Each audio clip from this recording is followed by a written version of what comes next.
This is today's Bible reading, May 13th, 1 Samuel 14:1 through 52. One day Jonathan said to his armor bearer, "Come on, let's go over to where the Philistines have their outpost." But Jonathan did not tell his father what he was doing. Meanwhile, Saul and his 600 men were camped on the outskirts of Gibeah, around the pomegranate tree at Migron. Among Saul's men was Ahiah, the priest, who was wearing the ephod, the priestly vest. Ahiah was the son of Ichabod's brother Ahitub, son of Phinehas, son of Eli, the priest of the Lord who had served at Shiloh. No one realized that Jonathan had left the Israelite camp.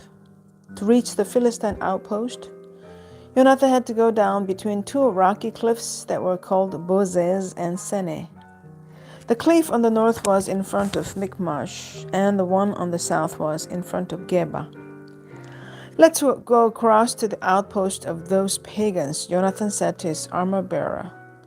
"Perhaps the Lord will help us, for nothing can hinder the Lord. He can win a battle, whether he has many warriors or only a few." "Do what you think is best," the armor bearer replied. "I'm with you completely, whatever you decide." "All right then," Jonathan told him. "We'll cross over and let them see us. If they say to us, 'Stay where you are, or we'll kill you,' then we'll stop and not go up to them. But if they say, 'Come on up and fight,' then we'll go up. That'll be the Lord's sign that he will help us defeat them." When the Philistines saw them coming, they shouted, "Look, the Hebrews are crawling out of their holes." Then the men from the outpost shouted to Jonathan, "Come on up here and we'll teach you a lesson." "Come on, climb right behind me," Jonathan said to his armor bearer, "for the Lord will help us defeat them." So they climbed up using both hands and feet, and the Philistines fell before Jonathan, and his armor bearer killed those who came behind them. They killed some 20 men in all, and their bodies were scattered over about half an acre. Suddenly, panic broke out in the Philistine army, both in the camp and in the field, including even the outposts and raiding parties. And just then, an earthquake struck, and everyone was terrified. Saul's lookouts in Gibeah of Benjamin saw a strange sight. The vast army of Philistines began to melt away in every direction. "Call the roll and find out who's missing," Saul ordered. And when they checked, they found that Jonathan and his armor bearer were gone. Then Saul shouted to Ahijah, "Bring the ephod here," for at that time Ahijah was wearing the ephod in front of the Israelites. But while Saul was talking to the priest, the confusion in the Philistine camp grew louder and louder. So Saul said to the priest, "Never mind, let's get going."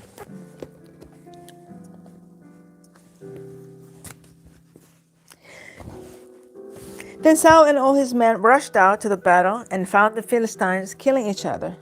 There was terrible confusion everywhere. Even the Hebrews who had previously gone over to the Philistine army revolted and joined in with Saul, Jonathan, and the rest of the Israelites. Likewise, the men of Israel who were hiding in the hill country of Ephraim joined the chase when they saw the Philistines running away. So the Lord saved Israel that day, and the battle continued to rage even beyond Bethaven. Now the men of Israel were pressed to exhaustion that day because Saul had placed them under an oath, saying, "Let a curse fall on anyone who eats before evening, before I have full revenge on my enemies." So no one ate anything all day, even though they had all found honeycomb on the ground in the forest. They didn't dare touch the honey because they all feared the oath they had taken. But Jonathan had not heard his father's command, and he dipped the end of his stick into a piece of honeycomb and ate the honey. After he had eaten it, he felt refreshed, but one of the men saw him and said, "Your father made the army take a strict oath that anyone who eats food today will be cursed. That is why everyone is weary and faint." "My father has made trouble for us all," Jonathan exclaimed. "A command like that only hurts us. See how refreshed I am now that I have eaten this little bit of honey." If the men had been allowed to eat freely from the food they found among our enemies, then think how many more Philistines we could have killed. They chased and killed the Philistines all day from Michmash to Aijalon, growing more and more faint. That evening they rushed for the battle, plundered and butchered the sheep, goats, cattle, and calves, but they ate them without draining the blood. Someone reported to Saul, "Look, the men are sinning against the Lord by eating meat that still has blood in it." "That is very wrong," Saul said. "Find the largest stone and roll it over here. Then go out among the troops and tell them, 'Bring the cattle, sheep, and goats here to me. Kill them here and drain the blood before you eat them. Do not sin against the Lord by eating meat with the blood still in it.'" So that night all the troops brought their animals and slaughtered them there. Then Saul built an altar to the Lord. It was the first of the altars they built to the Lord. Then Saul said, "Let's chase the Philistines all night and plunder them until sunrise. Let's destroy every last one of them." His men replied, "We'll do whatever you think is best." But the priest said, "Let's ask God first." So Saul said to God, "Should we go after the Philistines? Will you help us defeat them?" But God made no reply that day. Then Saul said to the leaders, "Something is wrong. I want all my army commanders to come here. We must find out what sin was committed today. I vow by the name of the Lord who rescued Israel that the sinner will surely die, even if it's my own Jonathan." But no one would tell him what the trouble was. Then Saul said, "Jonathan and I will stand over here, and all of you stand over there." And the people responded to Saul, "Whatever you think is best." Then Saul prayed, "O Lord God of Israel, please show us who is guilty and who is innocent." Then they cast sacred lots, and Jonathan and Saul were chosen as the guilty ones, and the people were declared innocent. Then Saul said, "Now cast lots again and choose between me and Jonathan." And Jonathan was shown to be the guilty one. "Tell me what you have done," Saul demanded of Jonathan. "I tasted a little honey," Jonathan admitted. "It was only a little bit on the end of my stick. Does that deserve death?" "Yes, Jonathan," Saul said. "You must die. May God strike me and even kill me if you do not die for this." But the people broke in and said to Saul, "Jonathan has won this great victory for Israel. Should he die? Far from it. As surely as the Lord lives, not one hair on his head will be touched, for God helped him do a great deed today." So the people rescued Jonathan, and he was not put to death. Then Saul called back the army from chasing the Philistines, and the Philistines returned home. Now when Saul had secured his grasp on Israel's throne, he fought against the enemies in every direction. Against Moab, Ammon, Edom, the kings of Zobah, and the Philistines. And wherever he turned, he was victorious. He performed great deeds and conquered the Amalekites, saving Israel from all those who had plundered them. Saul's sons included Jonathan, Ishbosheth, and Malchishua. He also had two daughters, Merab, who was older than Michal. Saul's wife was Ahinoam, the daughter of Ahimaaz. The commander of Saul's army was Abner, the son of Saul's uncle Ner. Saul's father Kish and Abner's father Ner were both sons of Abiel. The Israelites fought constantly with these Philistines throughout Saul's lifetime. So whenever Saul observed a young man who was brave and strong, he drafted into his army. Moving on to the New Testament, John 7:31 through 53. Many among the crowds at the temple believed in him, Jesus.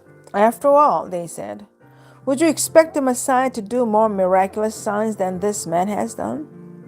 When the Pharisees heard that the crowds were whispering such things, they and the leading priests sent temple guards to arrest Jesus. But Jesus told them, "I will be with you only a little longer. Then I'll return to the one who sent me. You will search for me, but no one find me. And you cannot go where I'm going." The Jewish leaders were puzzled by this statement. "Where is he planning to go?" they asked. "Is he thinking of leaving the country and going to the Jews in other lands?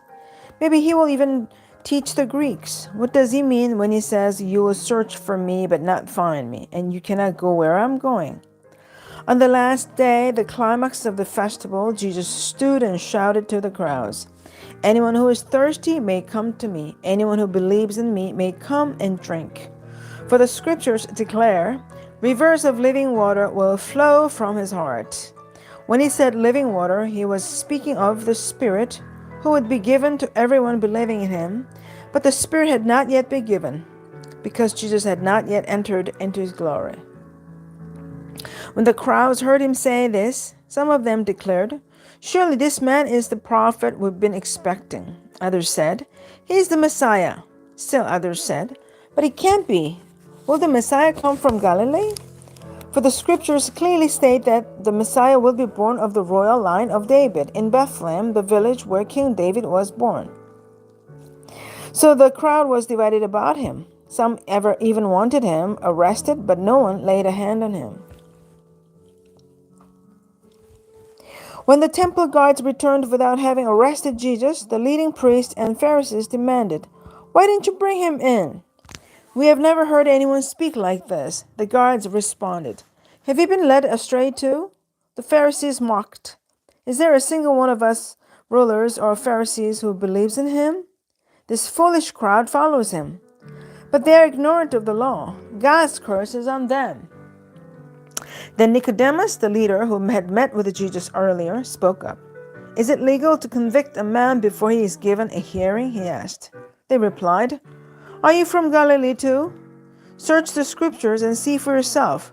No prophet ever comes from Galilee." Then the meeting broke up and everybody went home. Psalm 109, 1 through 31. O God, whom I praise, don't stand silent and aloof, while the wicked slander me and tell lies about me. They surround me with hateful words and fight against me for no reason. I love them, but they try to destroy me with accusations, even as I am praying for them. They repay evil for good and hatred for my love. They say, "Get an evil person to turn against him. Send an accuser to bring him to trial. When his case comes up for judgment, let him be pronounced guilty. Count his prayers as sins. Let his ears be few. Let someone else take his position. May his children become fatherless and his wife a widow. May his children wander as beggars and be driven from their ruined homes. May creditors seize his entire estate and strangers take all he has earned. Let no one be kind to him. Let no one pity his father's children. May all his offspring die. May his family name be blotted out in the next generation. May the Lord never forget the sins of his fathers. May his mother's sins never be erased from the record. May the Lord always remember these sins, and may his name disappear from human memory. For he refused all kindness to others. He persecuted the poor and needy, and he hounded the brokenhearted to death. He loved to curse others. Now you curse him. He never blessed others. Now don't you bless him. Cursing is as natural to him as his clothing, or the water he drinks, or the rich food he eats. Now may his curses return and cling to him like clothing. May they be tied around him like a belt. May those curses become the Lord's punishment. For my accusers who speak evil of me, but deal well with me, O sovereign Lord, for the sake of your own reputation. Rescue me because you are so faithful and good. For I am poor and needy, and my heart is full of pain. I am fading like a shadow at dusk. I'm brushed off like a locust. My knees are weak from fasting, and I'm skin and bones. I'm a joke to people everywhere. When they see me, they shake their heads in scorn. Help me, O Lord my God, save me because of your unfailing love. Let them see that this is your doing, that you yourself have done it, Lord. Then let them curse me if they like, but you will bless me. When they attack me, they will be disgraced. But I, your servant, will go right on rejoicing. May my accusers be clothed with disgrace. May their humiliation cover them like a cloak. But I will give repeated thanks to the Lord, praising him to everyone. For he stands beside the needy, ready to save them from those who condemn them. Finally, Proverbs 15, 5 through 7. Only a fool despises a parent's discipline. Whoever learns from correction is wise. There is treasure in the house of the godly, but the earnings of the wicked bring trouble. The lips of the wise give good advice. The heart of a fool has none to give. Amen. This is the end of the Bible reading today. Thanks for joining me. Have a great day. God bless you. And see you tomorrow.